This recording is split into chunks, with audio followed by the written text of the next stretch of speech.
So let's be honest.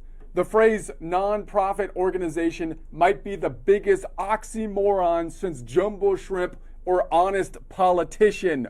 You walk into one of these nonprofit offices and it's like entering a cathedral of virtue signaling. That's basically what it is, right? It's not actually doing the thing that they're saying to do. In actuality, a lot of the things that they do the opposite of the thing that they're expressing the place that's supposed to be objective achievement.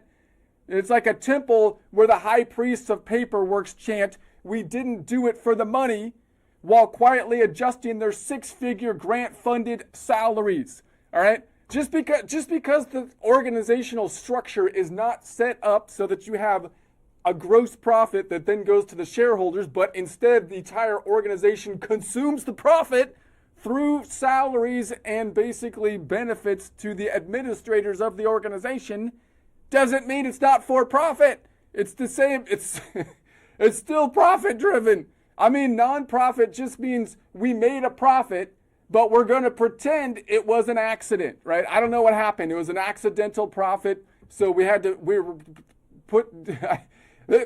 They don't eliminate profit. They just hide it in the break room behind the new espresso machine labeled community outreach. But it's an espresso machine that the community doesn't have any access to. And the administration, they'll tell you all day how they're serving the greater good. Sure, the greater good of their retirement accounts, because again, the not-for-profits, because they have no market pressure, take on a life of their own. They lose.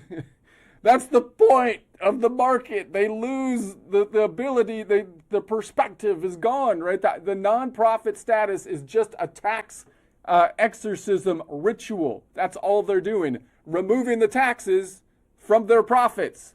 So you wave a few charitable receipts in the air. You mumble something about empowerment, and poof, the IRS declares you morally pure and tax exempt, which is, of course, the point of the whole process once it gets corrupted, which happens real fast if you don't have any market pressures to stop you from getting corrupted. Meanwhile, the for-profit world, the one everyone's told is disgusting, is ironically where you actually find people trying to build stuff, fix stuff, invent stuff, and make stuff actually work, which they don't know how to do in the non-profit world. They have no pressure to feel that they should know how to do it. They're just so sure, many are in it for the money, but even if they are, at least they admit it. At least they're like, hey, look, the money is an incentive to me. That's true. So they're honest citizens, not sanctimonious saints, actually doing not very useful things, but claiming to be saints, right? You want to talk about profits? Forget the non-profit profits. So those are the ones who will tell you the world is ending unless you donate right now, and mandatory donation, probably through taxes. The real profits, spelled with a PH, are chilling in the for-profit world, people. They may not all be great people, but the ones you're going to find there are probably in the for-profit world. I mean, Elon Musk might not be a saint. Heck, he might tweet like a cafeteria'd squirrel and have more baby mama wives than like Solomon, but at least he's doing things. He's launching rockets, building cars, and poking AI with a stick.